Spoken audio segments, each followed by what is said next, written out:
Hello friends, मैं कंचन आपका अपने चैनल पे बहुत-बहुत स्वागत करती हूँ और आज का हमारा टॉपिक है चट्टान। तो आइए जानते हैं चट्टान क्या होता है, किस प्रक्रिया द्वारा इसका निर्माण होता है। पृथ्वी की ऊपरी परत या भूपटल क्रस्ट में मिलने वाले पदार्थ, चाहे वे ग्रेनाइट तथा बलुका पत्थर की भांति कठोर प्रकृति के हो या चाक या रेत की भांति कोमल, चाक एवं लाइमस्टोन की भांति प्रवेश्य भी हो या स्लेट की भांति अप्रवेश्य हो, चट्टान अथवा शैल कहे जाते हैं। अर्थात कहने का ये तात्पर्य है कि चट्टान कठोर से कठोर व मुलायम भी हो सकती है, यानी कठोर व मुलायम दोनों प्रकृति का देखने को मिल सकता है। यानी चट्टान जो है हीरे की तरह कठोर हो सकती है और चाक या खड़िए की भांति मुलायम भी हो सकती है। देखिए, चट्टानों को तीन प्रकार में बांटा गया है इनकी प्रकृति के आधार पे। आइए देख लेते हैं इनका नाम। देखिए, जो पहली चट्टान है इसको आग्नेय चट्टान नाम दिया गया है, जिसे इंग्लिश में इग्नियस रॉक्स कहते हैं। दूसरी चट्टान है रूपांतरित चट्टान, इसे मेटामॉर्फिक रॉक्स कहते हैं। वह तीसरी चट्टान है अवसादी चट्टान, इसे सेडिमेंट्री रॉक्स कहते हैं।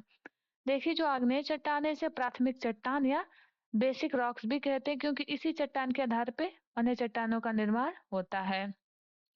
रूपांतरित चट्टान है, इसका रूप परिवर्तित होने के कारण इनका निर्माण होता है, इसलिए इसका रूपांतरित चट्टान नामकरण किया गया है। वह अवसादी चट्टानें हैं, आग्नेय या रूपांतरित चट्टानों के विघटन द्वारा, अपक्षय व अपरदन द्वारा, ट्रांसपोर्ट द्वारा, उनके स्थानांतरण द्वारा, कहीं सागरों में या नदियों में जमाव के द्वारा इन अवसादी चट्टानों का निर्माण होता है। इसमें जीवाश्मों की प्रधानता हमें देखने को मिलती है। हम एक एक करके इन तीनों चट्टानों की विशेषताओं का अध्ययन करेंगे। आइए देखते हैं इन सब की विशेषताओं को एक एक करके। देखिए, हम देखते हैं पहले आग्नेय चट्टान के बारे में कि आग्नेय चट्टान की विशेषताएं क्या होती हैं। तो देखिए, जो आग्नेय चट्टान है इसको प्राथमिक चट्टान कहते हैं। आग्नेय चट्टान को इसको प्राथमिक चट्टान इसलिए कहते हैं क्योंकि इन्हीं चट्टानों के आधार पे, इसी चट्टान के आधार पे और अन्य चट्टानों का निर्माण होता है, तो इसलिए इसको प्राथमिक चट्टान कहते हैं, बेसिक रॉक्स। देखिए, आग्नेय चट्टानें हैं, ये मैग्मा या लावा के ठंडा होकर जमने से बनती हैं। यानी ज्वालामुखी द्वारा जो लावा या तो कुछ ऊपर आके ठंडा होता है, उससे भी आग्नेय चट्टानें बनती हैं।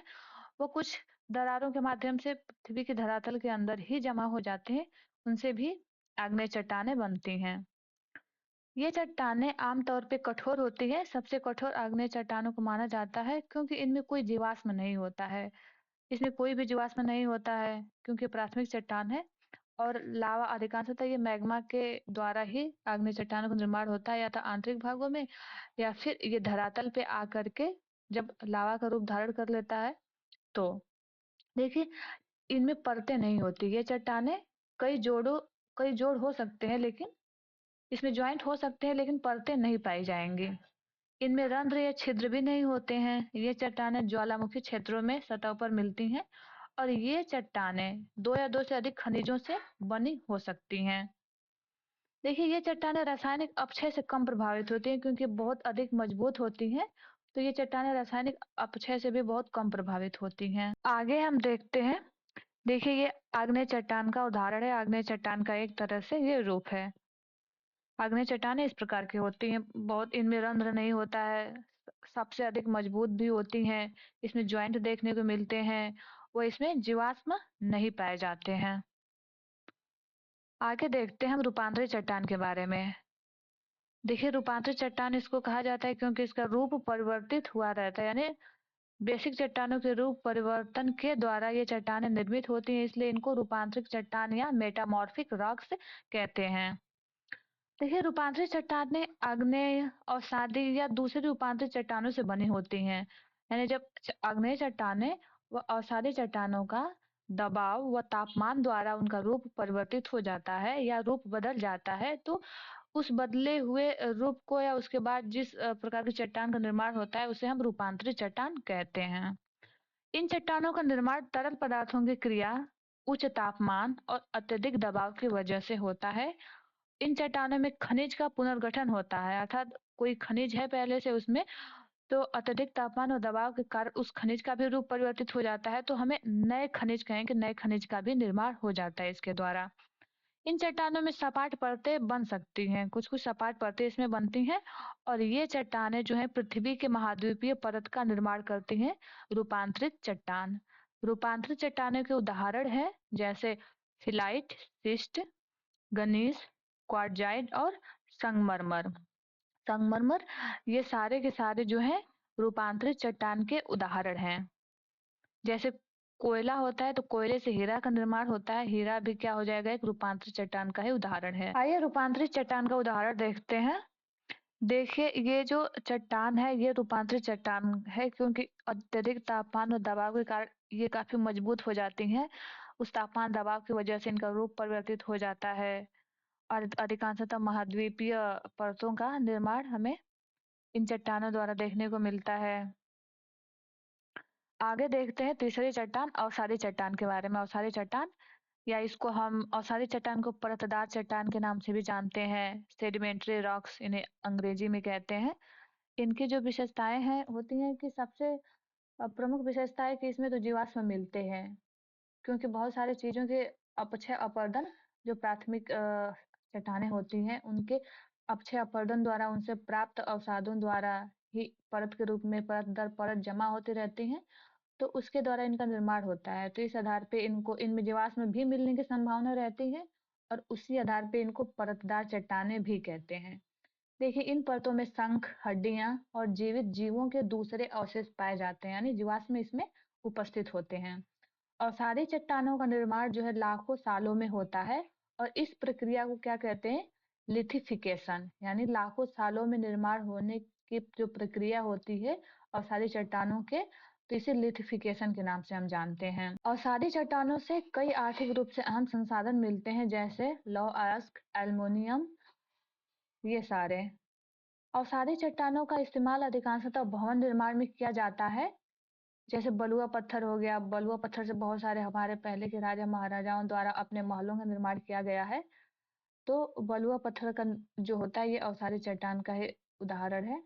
और जो जीवाश्म ईंधन होते हैं उन जीवाश्म ईंधनों की भी प्राप्ति हमें अवसादी चट्टानों से होती है जैसे कोयले और पेट्रोलियम गैस ये सारे अवसादी चट्टानों के ही निचले भाग में उपस्थित होते हैं। उन्हीं से इनको खनन क्रिया द्वारा निकाला जाता है। इस प्रकार से अवसादी चट्टानों का बहुत महत्वपूर्ण स्थान है। और जो धरातल का कहेंगे जो धरातल है उसका 95% भाग जो विस्तृत यदि हम क्षैतिज रूप से देखें तो 95% भूपर्पटी पे अवसादी चट्टानों का ही विस्तार है। तो इस प्रकार से अवसादी चट्टानों का भी यदि रूप परिवर्तित हो जाता है तो इनसे हमें मेटामॉर्फिक रॉक के निर्माण को देखने को मिलता है। देखिए ये जो चट्टानें होती हैं ये कुछ इस तरह की होती हैं जो अवसादी चट्टानें होती हैं। इसमें जोड़े भी होती हैं और दरारें भी पड़ जाती हैं। कठोर से लेकर मुलायम प्रकार तक की ये चट्टानें होती हैं अवसादी चट्टानें। भवन निर्माण सामग्री सर्वाधिक मात्रा में जिससे प्राप्त होती है वो है अवसादी चट्टान। देखिए ये कहेंगे ये जो साइकिल दिख रहा है ये है रॉक साइकिल यानी चट्टानों का निर्माण का चक्र क्या होता है कैसे चट्टानें बनती हैं। तो देखिए यहाँ पे सबसे पहले हम मैग्मा को देखते हैं। ये मैग्मा ज्वालामुखी क्रिया द्वारा बाहर आके धरातल पे विस्तृत हो जाती है और इसी विस्तृत और फिर ठंडा होने के कारण हमें इग्नियस रॉक्स का निर्माण देखने को मिलता है। और या फिर ये आंतरिक भाग में ही जो दरार होते हैं फ्रैक्चर्स उसमें जमा होकर के भी ये इग्नियस रॉक का फॉर्मेशन होता है। फिर जैसे वो ज्वालामुखी क्रिया खत्म होती है उस पे हमें वेदरिंग और इरोजन का इफेक्ट देखने को मिलता है। तो वेदरिंग व इरोजन द्वारा उनका क्या होता है विघटन होता है उनका टूट-फूट होता है, फिर वो विघटित होके ये चट्टानें इस पे हमें वेदरिंग में इसमें केमिकल, फिजिकल व बायोलॉजिकल तीनों तरह से वेदरिंग का इफेक्ट देखने को मिलता है। और फिर ये इससे टूट-फूट कर फिर क्या होता है कि दूर स्थान पे जो परिवहन के कारक होते हैं उसको ले जाकर ट्रांसपोर्ट द्वारा दूसरे स्थान पे डिपॉजिट किया जाता है और ये डिपोजिशन जो होता है परत दर परत के रूप में होता है, परत के रूप में जमा होता रहता है और उससे हमारा बनता है परतदार चट्टान या सेडिमेंट्री रॉक। फिर वो सेडिमेंट्री रॉक पे क्या होता है कि हाई प्रेशर हाई टेम्परेचर के द्वारा उसका रूप परिवर्तित होता है उससे फिर बनता है मेटामॉर्फिक रॉक। तो फिर ये मेटामॉर्फिक रॉक क्या होता है कि इसका निर्माण होता है और फिर मेटामॉर्फिक रॉक रॉक जो होती है फिर पुनः मेल्टिंग द्वारा पिघल करके ये मैग्मा का रूप धारण कर सकती है। उसके द्वारा फिर वो मैग्मा के रूप में बाहर आएगी, फिर इग्नियस रॉक बनेगा। या हो सकता है कि मेटामॉर्फिक रॉक अपलिफ्टमेंट द्वारा सरफेस को उत्थान द्वारा ऊपर आती है, तो उससे फिर उसका वेदरिंग इरोजन हो सकता है। तो इस तरह से ये चट्टानें एक दूसरे से जुड़ी हुई हैं एक चक्र के रूप में।